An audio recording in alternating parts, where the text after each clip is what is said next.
দাঁড়ান আরেকটা বুদ্ধি মাথায় আসলো, দেখি এই বুদ্ধিটা কত। এখান থেকে এই যে ইফ ইউ, এই ইফটাকে যদি আমি হালকা যদি একটু বড় করে দিই, তাহলে আমি এখানে এক্সট্রা একটা জিনিস পেয়ে যাবো, আইটাকে বাইরে পেয়ে যাচ্ছে না, এই আইটা টেনে লাস্ট পর্যন্ত দিয়ে দিব, এই স্টাইল হবে। তো এই ক্ষেত্রে আপনার কি করণীয় থাকতে পারে? এই ক্ষেত্রে কোনো করণীয় নাই, কিছু করার নাই, শুধুমাত্র একটা রিঅ্যাক্টেঙ্গুলার নেবেন, এর মাপে এইটা একেবারে সেম টু সেম যেরকম আছে এর মাপে একটা রিঅ্যাক্টেঙ্গুলার এখানে বানাই দিতে হবে। এটার ভিতরে কি কালার যাবে? এই যে আইড্রপার প্রেস করে এখানে যে কালার আছে সেই কালারটাকেই নিয়ে নিলাম। এবার এটা কি হবে?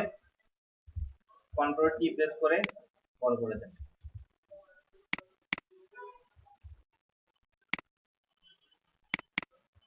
কিন্তু বোঝা গেল ব্যাপারটা? আচ্ছা, এখন আরেকটু স্টাইলিশ করব। স্টাইলিশ জিনিসটা মানে এই জিনিসগুলো সম্পূর্ণ নিজের ক্রিয়েটিভিটি, আপনি যে কোনো আপনার মন যা চাই সেরকম ভাবে একটা বানাই দিতে পারেন। যেমন এখানে আরেকটা বুদ্ধি মাথায় আসলো, সেটা আমরা একটু পরে করব, বুঝছেন? তো এখন দেখেন আমি এখানে কাজ করবো অনলি ব্যাড শব্দটা নিয়ে, কারণ ব্যাড শব্দটাকে নিয়েও কাজ করতে চাইছিলাম, কিন্তু এখানে আমি অন্যভাবে কাজ করবো। তো আপাতত ব্যাড শব্দটাকে ধরবো। এটাকে ধরার পরে এই লেয়ারটা এখন আপাতত দেখেন প্রত্যেকটা লেয়ারের উপর টি আছে না, এই টি থাকার মানে এইটা থাকার কারণটা কি? কারণ আমি এটা টেক্সট টুল দিয়ে লিখছি, আমি যদি চাই যে ভবিষ্যতে আমি এটাকে আবার পুনরায় কি করতে পারবো, এডিট করে নিতে পারবো, বাট আমি চাচ্ছি না এটাকে আবার এডিট করবো। তাইলে এটাকে মাউসের রাইট পাশে ক্লিক করে রেস্টারাইজ, এটা আমি এখন চাইলেও কি এডিট করা সম্ভব না। ঠিক আছে, এবার এটাকে কি করব, এখান থেকে নিলাম পলিগন লেয়ার, এখানে একটা ক্লিক, এখানে একটা ক্লিক, এখান থেকে শুরু করছি সেখানে গিয়ে শেষ। বলেন তো কতটুকু সিলেকশন হয়েছে?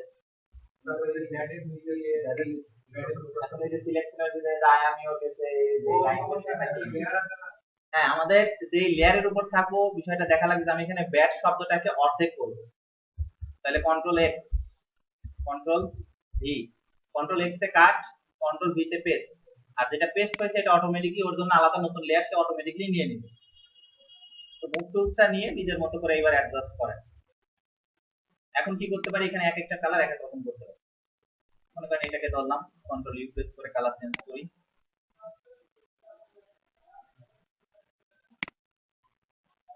বলছিলাম অরেঞ্জ কালার দিয়ে, সে অরেঞ্জ কালার করি।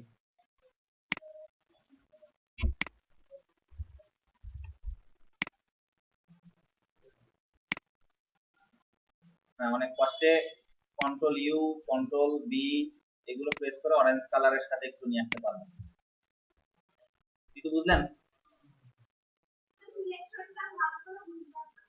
সিলেকশনটা বুঝেন নাই? হ্যাঁ, ভালো।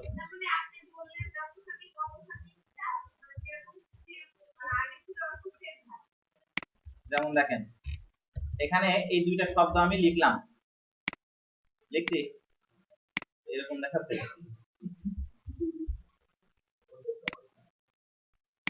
লিখছি দুইটা শব্দ লিখছি, এই দুইটাকে এই যে লেয়ার, এই লেয়ারটাকে রেস্টারাইজ করব, রাইট পাশে ক্লিক করে রেস্টারাইজ করার পর এখান থেকে ল্যাসো টুলস নেবেন বা পলিগন ল্যাসো, এখানে একটা ক্লিক, এখানে একটা ক্লিক। এখন ক্লিকটা যদি বাইরে থেকে নিই, বাইরে থেকে নিলে আমার কোনো সমস্যা, কারণ বাইরে থেকে কোনো জিনিস আছে, আমার লাগবে শুধুমাত্র এই লাইনটা।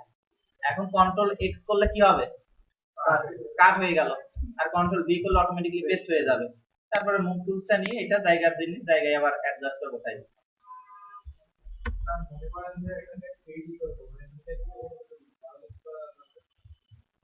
করা যাবে না, হইলেও বলবো না।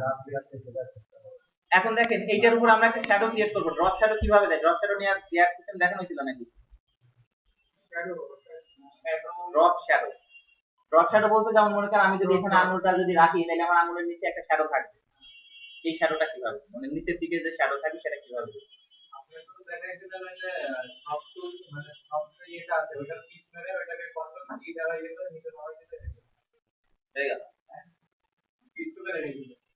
আচ্ছা, এবার দেখেন আমরা অনলি শ্যাডো ক্রিয়েট করব ব্যাড। এখন ব্যাড শব্দটা কিন্তু দুইটা লেয়ারে, আমরা প্রথম যে লেয়ারটা আছে মানে এই যে অরেঞ্জ কালারের যেটা, এই লেয়ারটাকে ধরবো, ধরার পরে এফেক্ট, এই এফেক্টটাকে বলা হয় লেয়ার স্টাইল। এই একটা ফাংশনের উপর ক্লিক করলেই এই যা যা দেখতেছেন না সবই একটা চার্টে ওপেন হবে। এই দেখেন এখানে লেখা আছে কি ড্রপ শ্যাডো, এটার উপর ক্লিক করেন, এই দেখেন সব ফাংশন চলে আসছে। তো এখান থেকে আমাদের ড্রপ শ্যাডো লাগবে বিধায় ড্রপ শ্যাডোর উপর টিকছেন, আপনার যেটা যেটা লাগবে ওইটা ওইটা নিয়ে নেবেন। তো আমি ড্রপ শ্যাডো দিব, ড্রপ শ্যাডো দেওয়ার পরে ছবিটা এখানে মাউস রেখে মাউসটা একটু এভাবে টেনে দিবেন, দেখেন ড্রপ শ্যাডো পড়ে যাচ্ছে, কিন্তু ড্রপ শ্যাডো তো পড়তেছে, আর আমি চাচ্ছিলাম এটা উপরে আসবে, কিন্তু আমাদের এই লেয়ারটা মনে হয় উপরে নেই, আমি ক্যান্সেল করি। আমাদের এই লেয়ারটা উপরে নাই, এটা যাবে কোথায়? উপর।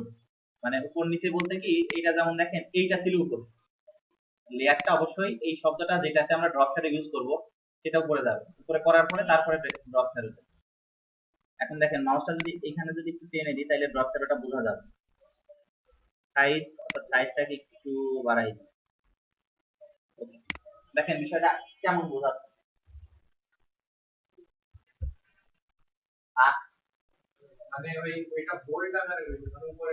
হ্যাঁ, মানে বিষয়টা হচ্ছে ওইটা কেটে নিচের অপশনটা ওইটা নিচেই পড়ে গেছে আর উপরেরটা উপরের দিকে তুলে চলে আসছে, এরকম কিছু আর। হ্যাঁ, এখনকার বাবা বেটা ভালো না। বিশেষ করে এই যে কলেজের সামনে থেকে সেজে না, মানে ভিতরে ময়দা এরকমই থাকে। ওকে বললে তো আপনি মানে এমনি নিয়ে আসেন, না করবো না, খাওয়ার সময় আমি না করি। তো দেখেন আমরা কিন্তু একটা স্টাইল কিন্তু করে ফেলছি। এই যে আমরা গুগলের যে ডিজাইনটা দেখলাম না, একটু আগে টাইপোগ্রাফি দেখলাম, এই যে অর্ধেক কাটিং ফিটিং করা, এই প্রত্যেকটা সিস্টেম একই সিস্টেমে বানানো। তো আমাদের ডিজাইন কমপ্লিট হয়ে গেছে। তো এখন চাচ্ছিলাম যে আমি এখানে আরেকটা ক্রিয়েটিভিটি অ্যাড করবো, সেটা হচ্ছে মানে যেটা চাচ্ছিলাম যে এর দুইটা পা আছে, দুইটা সাইড আছে না, এটাকে আমি একটু ডিজাইন করে পেন টুলসে আর্ট করে এদিকে একটা টেনে দিব, এদিকে একটা টেনে দিব, এরকমটা চাচ্ছিলাম। যদি করি ওই রকম তাইলে আমাদের কি করা লাগতে পারে, আমরা একটু দেখি। পেন টুলস নিলাম, ছবি জুম করে নেবেন, এখানে একটা ক্লিক, মোটামুটি এখানে একটা ক্লিক, শিফট ধরে এখানে ক্লিক, শিফট ধরে এখানে ক্লিক। পেন টুলসের নিয়মিত আমরা দেখছি না এর আগে? হ্যাঁ, পেন টুলসের নীতি এর আগে দেখানো হয় নাই?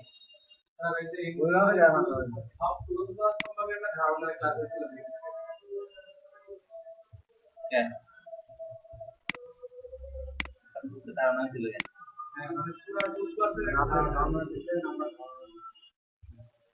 এটা কিভাবে বানাইলাম এটা জানেন না? পেন টুলসের কাজ দেখানো হয় নাই? পেন টুলস, আচ্ছা যেটা হয় না সেটা দেখাবো না, একেবারেই দেখাবো বা ডিজাইন কনসেপ্ট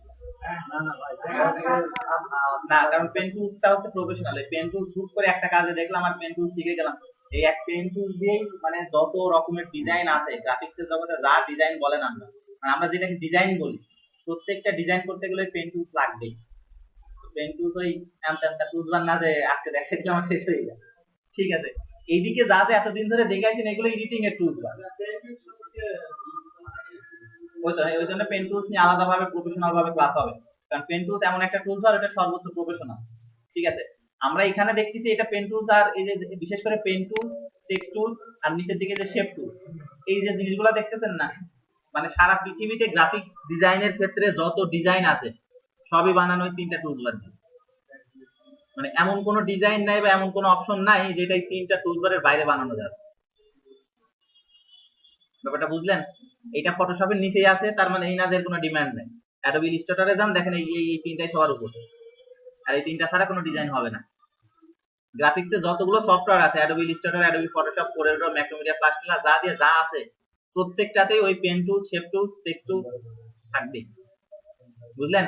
কারণ আমরা যে প্রথম দিকে যা যা দেখি এটা তো জাস্ট এডিটিং এর টুল, কারণ আমরা এখন আছি ফটোশপ, আর ফটোশপ জিনিসটাই হচ্ছে ফটো এডিটিং মূলক সফটওয়্যার।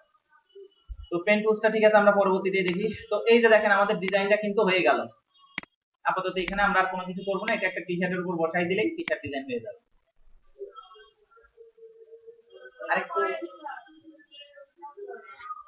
না, এটা আমি অন্যভাবে অন্য একটা ডিজাইন করবো, তাও এটা করবো না। দেখেন এবার ড্যাট শব্দটাকে ধরলাম, এটাকে অন্য অন্য কাজ করবো। এখন মাউসের রাইট পাশে ক্লিক করে এটাকে আবার কি করলাম, রেস্টারাইজ। এখানে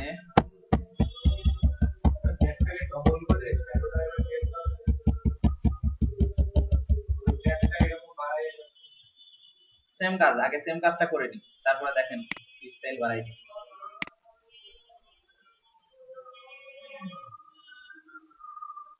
মানে সেম ভাবে আগে কাটিং ফিটিং করেন। Control x, control V, control T press করে এটাকে আবার জায়গার জিনিস জায়গা।